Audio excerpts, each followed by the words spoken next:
As you've probably heard by now, campaigning for the October election is in full swing. And recent surveys suggest more and more people are most concerned about climate change. Two of the candidates running in this riding say the environment will be their top focus. OPP have recovered a body in Rice Lake, which was missing since Thursday. The 60-year-old man from Toronto had been reported missing after he never came home from a boating trip. Police say a friend located his boat but found nothing else. After 2 days of searching, OPP divers found the body in the lake just west of Hastings. The man's name has not yet been released, and police have provided no other details. Those living in Tent City have been told they have to pack up and go. This comes after the city of Peterborough issued a statement Friday saying they're closing Victoria Park Tuesday morning. The city says the park is now in a deteriorating condition and no longer suitable for shared public use.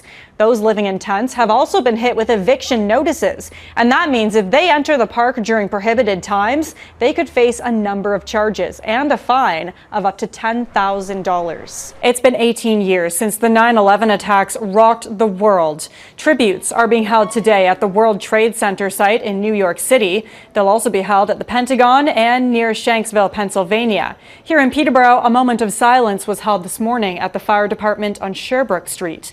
3,000 people were killed in the attacks, including 25 Canadians. If you were looking forward to getting broadband programming, you're out of luck. Bell Canada is cutting roughly 200,000 customers who were on track to get the expansion. This comes after the CRTC cut the rate. OPP have laid manslaughter charges in connection with an overdose death in Prince Edward County. On March 11th, the body of 34-year-old Travis Russo was found in Picton. An autopsy later found Russo died from lethal levels of carfentanil.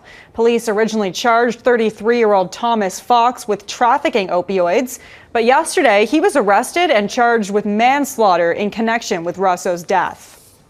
If you own a cottage in this area, you may be in for an unwanted surprise. Your hydro bill could be going up significantly in the next year. In fact, it could go up as much as $1,000 and may even be retroactive. Peterborough City Council rejoined last night for the first time after the summer. Among the discussions was the idea of red light cameras in the city. Councillor Henry Clark says he's noticed an increase in the amount of people speeding and running red lights. He says they've tried extra police patrols and radar warning signs, but nothing seems to work. A Quebec transport truck driver has been charged with careless driving after a crash yesterday, and the incident was allegedly witnessed by an OPP officer. This was the scene after the crash, which happened around 1:30 in the afternoon near Grafton. An officer was traveling west on the 401 with the truck in front of him. Police say he watched as the truck left the road, went into a ditch, and came back up on the other side of the guardrail.